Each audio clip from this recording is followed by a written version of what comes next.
Hello, I'm Sarah Lister from Sheffield Digital, and today I'm talking to Leila Johnston, who is a freelance consultant on digital creativity. How has your freelance work evolved? Yeah, well, I think in the early days, actually years ago now, because I'm quite old now. When I started in my 20s, I was a kind of magazine journalist, really, and I used to write for fashion pages and things about weddings, just things I thought were lovely. Um, and then I became a journalist on a magazine as an editor, and then I became a copywriter, both freelance and full-time for agencies. And then through that, I got into digital creativity stuff. And I think as you talked to James Jeffries about this happenstance project that we did in Sheffield. So in 2012, we had this project in Sheffield, which I moved away from London to come and do, and ended up staying in Sheffield. And that was a sort of creative technology in residence program, which was a new experimental idea, putting digital creatives into the arts organisations to see how we could influence each other. And that was really a big evolutionary step for me in terms of my work, because I was moving from being kind of really like a hobby creative technologist on the side. It wasn't at all anything I was being paid for, and I felt a bit embarrassed describing myself that way, to suddenly getting this opportunity that I wasn't expecting to get, really. I just went for it to see what happened, told them about some of my ideas and things I'd made, because I've always made stuff in the background in my own time, and made events and made sort of magazines and things. And yeah, so they accepted us onto that program. And from that sort of stage, I carried on doing freelance writing things for the main kind of income. And I started applying after happenstance to arts opportunities, because it was much more of a step into the arts world. And now I've sort of stepped back away from the arts world again, and although I still have some kind of arts and culture clients, and I'm sort of a consultant now, which is quite nice at this phase of my life. So yeah, so it's been a journey through sort of always like making a combination of magazines and events and creative technology projects, and now mostly just doing a few things that I want to, and trying to limit the amount of time and effort I put into doing anything, really, because I've had enough. I'm done now. I'm ready to retire and just be a property mogul. Which projects have you enjoyed the most? Well, I mentioned the happenstance, and that was really good fun with James Jeffries, who's another interview that you should watch if you're listening to this. And that was great because it was kind of a real transformation in my career, from thinking I had to be a sort of agency person to realizing that I could actually make a living from digital stuff, and well, digital art stuff, I should say, digital culture, creative stuff. So that was fabulous. And then one thing I wrote down, I always forgot about this, but I was asked, because I did video, I did talks that were filmed that were on YouTube. And this is another tip that I was going to mention a couple of times, actually, is that if you can, then you must always do public speaking, because it's terrifying, but it's so valuable, and you will get chosen for things if you do it, because so few people are up for it. Because I did video, because there's video of me on YouTube, I randomly got approached by a producer who asked me if I would present a film he was making for Tomorrow's World, which some people might not be old enough to remember, but since the 70s, really, there's a kind of iconic technology program on the BBC called Tomorrow's World, and the presenters are all quite famous now and stuff. So the idea of even just for, like, it turned out to be 2 films that we made, but even just for that, for a digital audience, it was super exciting for me to say, I've been a Tomorrow's World presenter. So that was really cool, because it was presenting work, having never described or thought of myself as a presenter before. But having done, loads of talks, loads of panel hosting, loads of podcasts, all this stuff, just because I really enjoy meeting people, and I like, thinking about ideas and connecting with people, and always just kind of being driven by the need to, like, explore ideas and meet people and have fun. So I think it's like, if it comes from a positive place, then yeah, you do kind of end up making good stuff, and then that gets noticed and you get more opportunities. So I think it's like, again, if you want to tip on this one, I think it's more like, don't feel pressured to do what you think you should do, like do what you think is interesting. And so I'm very cautiously saying this because I can think of a couple of people who are extremely creative and just do the things they think are interesting, and not everyone else agrees, and so they end up in a very niche world, but you know, they're happy, which is the main thing. But yes. So for people who are really terrified about standing up in front of people and speaking, what do you think would be the best approach as a first couple of small steps? Yeah, that's a great question. I think there are lots of things, like people are very scared of their own voice generally. People hate hearing themselves back, that's a big thing. So I think get used to recording yourself is a big one. So just record a little bit of yourself talking about something, or having a conversation with someone who you're interested in. And you know, you're a bit more forgiving now, I think, when you're listening to the conversation and enjoying it. Like, I think of it as quite an easy thing to do, or just put on a little event, just put on a little online event. But you can do it, like, there's apps now, aren't there? You don't have to do it in real life. You could do something on Clubhouse, for example. That'd be quite a low-key, it's like an audio social media app thing where people get together in little rooms and talk about things. But I think, yeah, maybe just do some practicing. Just don't feel any pressure at all to share it with anyone to start with. Just do videos of yourself talking to camera. Maybe that's daunting for people, I don't know, but I do think it's like, yeah, get over it. Like, really, it's so valuable. It's such a great skill to have, and I credit it with almost everything that I've ever achieved. It's like at that moment when I first went up on stage and did a 5-minute talk about one of my books I was invited to do, and it was terrifying, but it was so exciting and so fun, and everyone.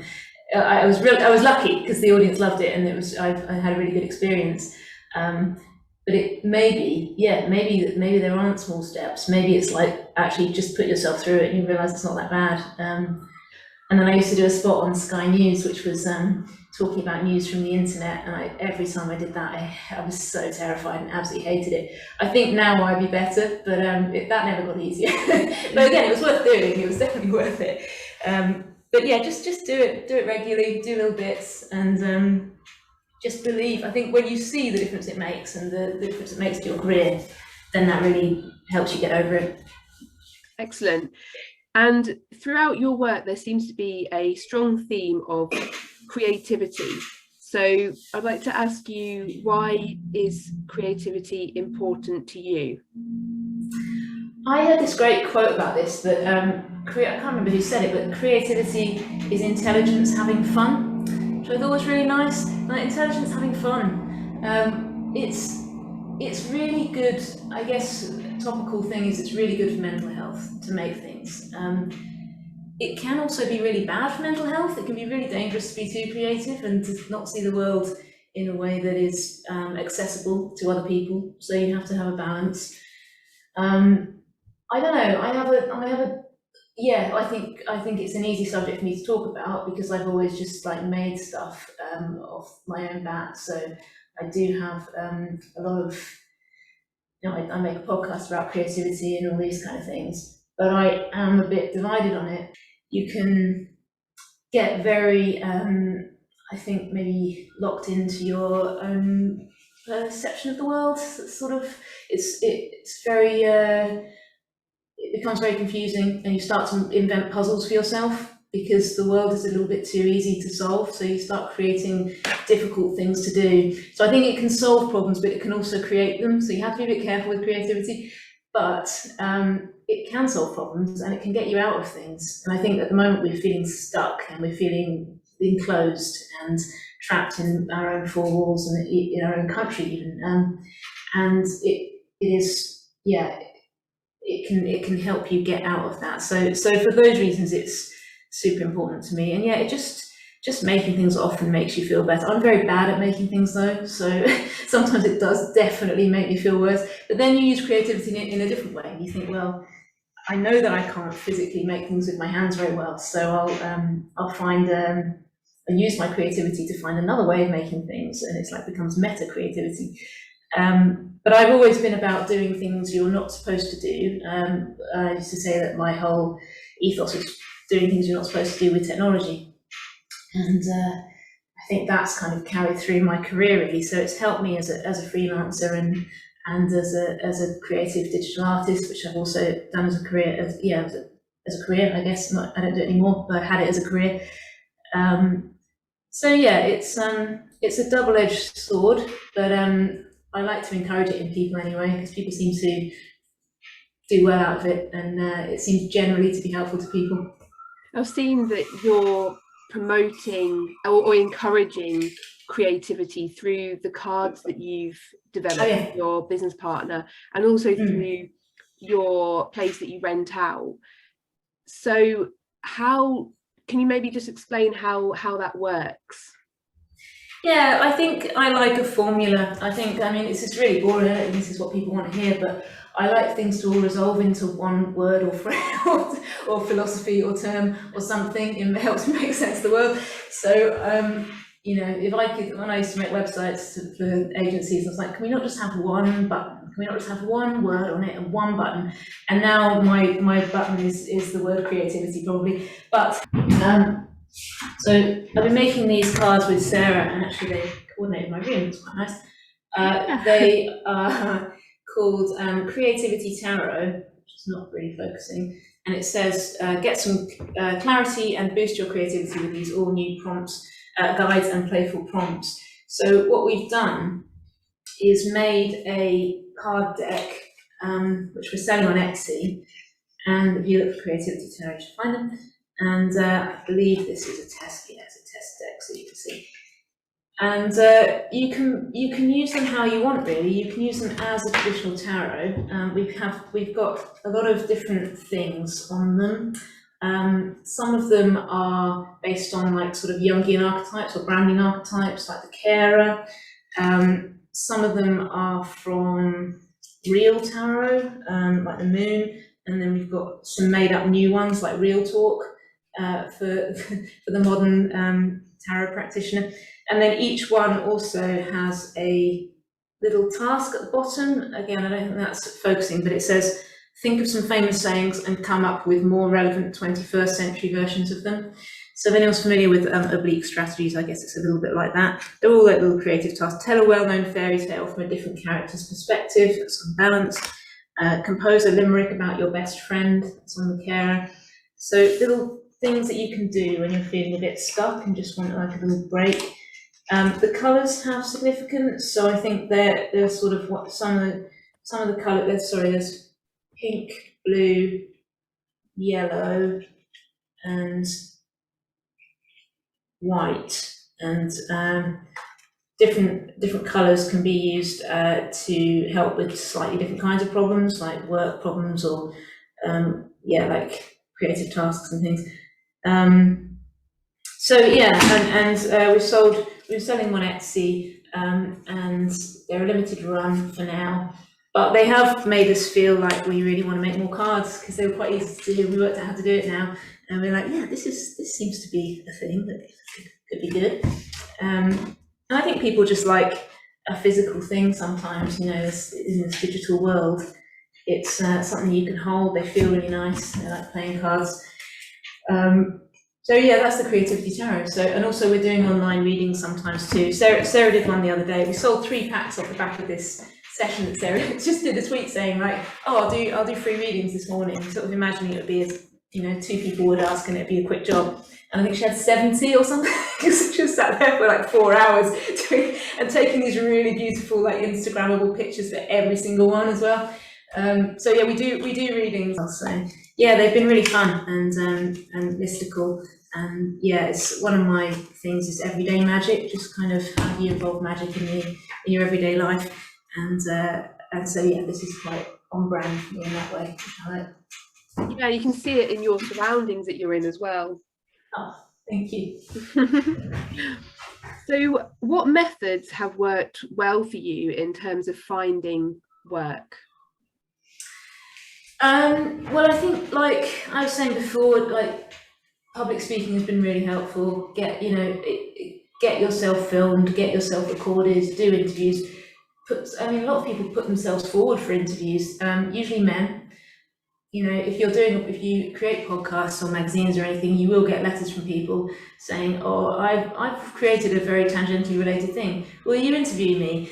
And it's always a man.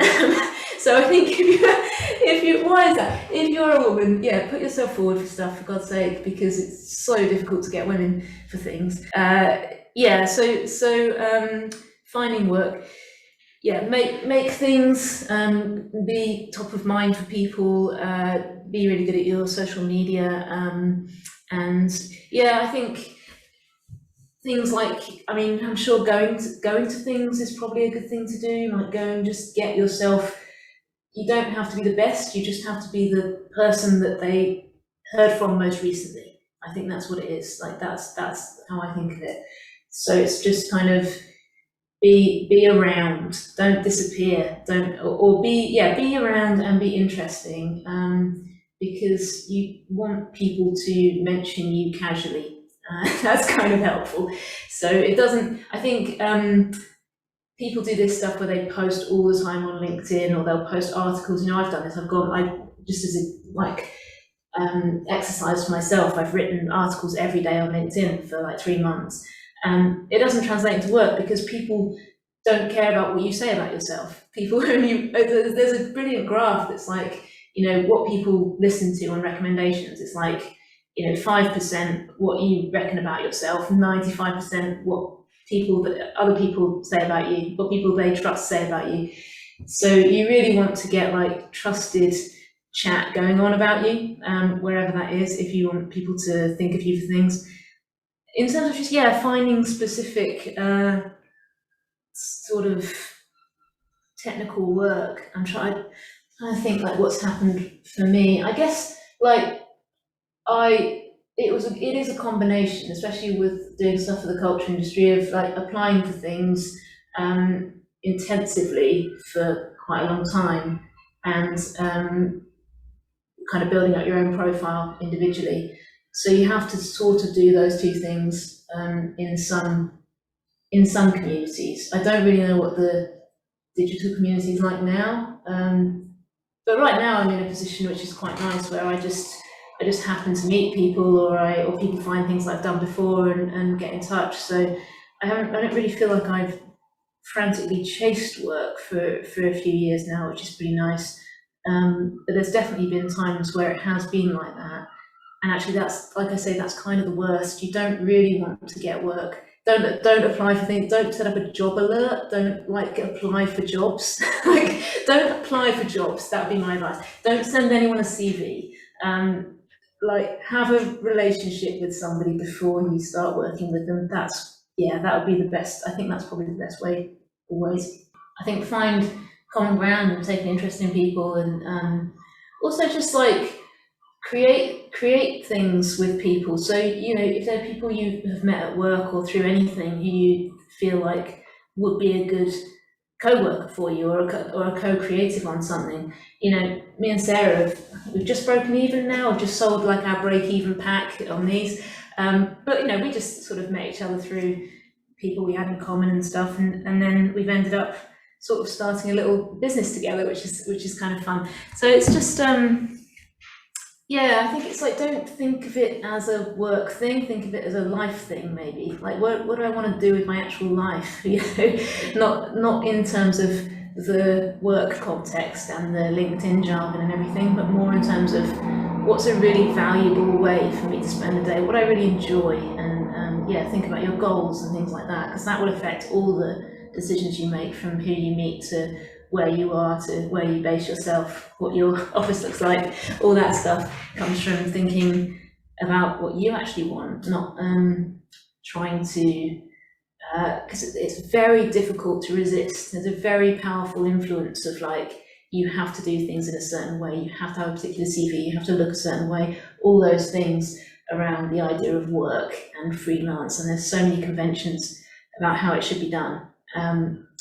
Invent your own way. Yeah, it's maybe just somebody seeing me saying this will be enough to one person out there might get tipped over into realizing that they can liberate themselves. So it's worth saying. And what have you discovered about the money side of things as a freelancer? I don't think I've been too surprised by anything. I think because I've done stuff for digital and cultural industries and where the two meet. If you have digital in your title, you can expect more money for less work, basically.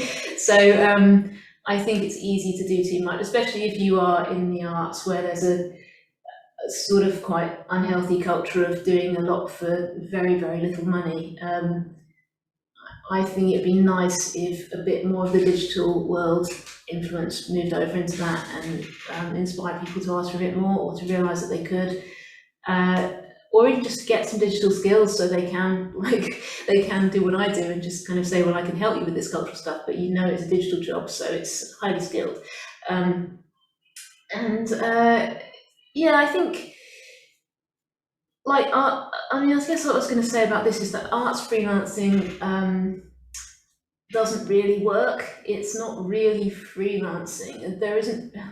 I feel like we live in a capitalist world, whether you like it or not, and if you're working against that a bit, or if you're working in a way that the current governing systems aren't so sympathetic to, then you are effectively disadvantaged all the way. So you're kind of asking for,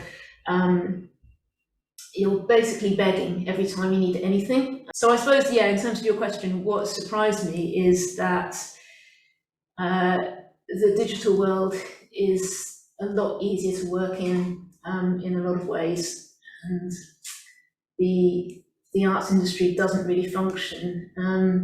But it was, yeah, it's just the way it is, I suppose. It's quite difficult to escape that. I suppose my one tip, if you edit all this down to one thing, would be that you probably don't have to do as much as you think you do to count as, you don't have to put a full day, 9 till 6 in, and basically take no break to charge for a day, things like that. Like you just do, at this point, you've been working, you're quite good at what you do, you've been doing what you do for a few years.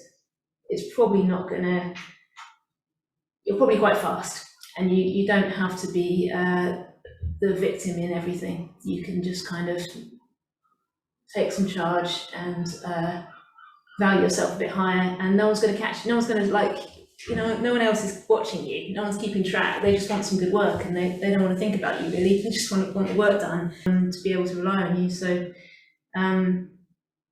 yeah, but I think, I think about money all the time. I'm really interested in it, and I think it's fascinating. And I don't think that the culture side of what I do is greedy enough and thinks about how the world actually works enough. And the digital side of the stuff maybe is too greedy. So it's a case of like finding something in between. Have there been any particular or any significant courses or qualifications that you've worked through that have really helped you throughout your career so far? Not really. I think, like, I did an MPhil at Cambridge, which is like the sort of first year of a PhD level. It's sort of like a master's, and that, I think the main thing that did was give me confidence, because I always knew that I'd done that, so I could always think, well, I can't be completely stupid because I did that. Or like, you have a really bad day, it's like, but I did that, so that's okay. I can fall back on that in my head. I'm falling back on that all the time. But then I haven't really done it. No, I haven't really done any courses. I've done a couple of sort of days of, I'll tell you what has been good. I went through a phase of doing courses that were unrelated to work. So I did like a couple of comedy courses, I did like a stand-up course, and I did a couple of improv courses, and they were brilliant, like really useful, really interesting. There's a woman called Maggie Noden, and she does improv courses for the workplace. So she comes in and helps people basically with their social skills. So she'll help your person on reception to make better eye contact and help everybody to gel better as a group and stuff like that. But she's also really funny and a primary school teacher as well, which is fun. So she does like improv for kids and things too.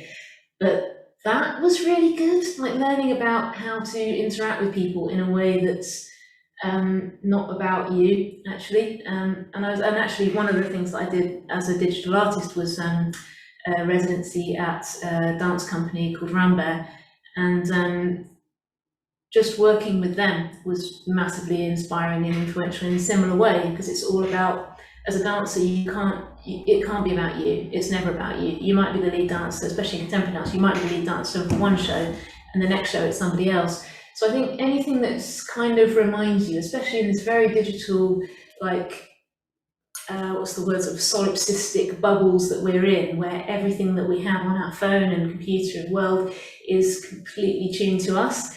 It can be easy to forget, and we haven't seen groups of people for so long as well, so we're getting even more like that. So I think, yeah, any kind of course or activity that gets you out of your own ego and into more of a group thing, where it's more about what can we do together than, yeah, what can I achieve on my own. Those kind of things are really good, yeah. Have there been any significant challenges or experiences that you can share with others considering freelance work? I think I mentioned before about getting women to do things is really difficult, and that's probably including myself in that, especially about 10 years ago. I hadn't really done any public speaking at all. So finding somebody, it's always like, sometimes it's learning more about yourself. So for me, one thing that's really important is if somebody needs something from me, and things won't work unless I do it, then I'll do it, even if it's really difficult and painful. So if someone needs me to speak at something, then I'll feel like, oh, I better do it for them. And then it benefits you in the long run, because you kind of learned how to do it and you force yourself to do it. So it's like mind tricks, really. You trick yourself into finding whatever works for you to get you to do this stuff.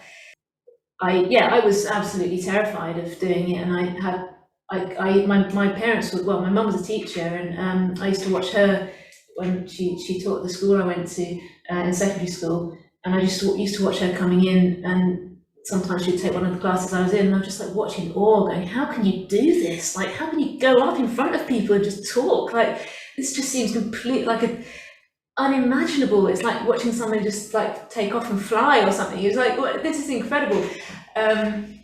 So and then through my degrees, I was quite shy in class and things as well. So in terms of challenges, yeah, I think it is hard. Work out what you're afraid of and then force yourself to do it a little bit, I suppose would be my advice. Expense everything as well. You'd be amazed what, as a freelancer, you can get back from the tax man. It's all worth looking into. And lastly, can you tell us what you're working on at the moment alongside your creativity tarot? Yeah, well, I've got a few sort of consultancy things. I'm doing some stuff for Brighton University. They want it's really sweet, actually. They want help doing a podcast. They're making a podcast, and I'm helping them with it and editing it for them and stuff. But they didn't really know what podcast was or anything. It's really easy to forget that there are a lot of people out there who don't know anything. Still, we take for granted. I started making podcasts in 2008, before iTunes. So I feel like for me, it's like, how can you not know this? But then it's so good, because everything you tell them and suggest, they're like, oh wow, I hadn't thought of that.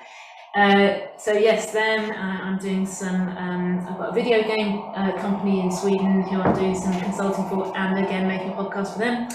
And I'm helping a woman who runs a sort of theatre company which does experiences, she does a whole range of things, experiences for young people and families, and also sort of feminist, more mature themed theatre stuff.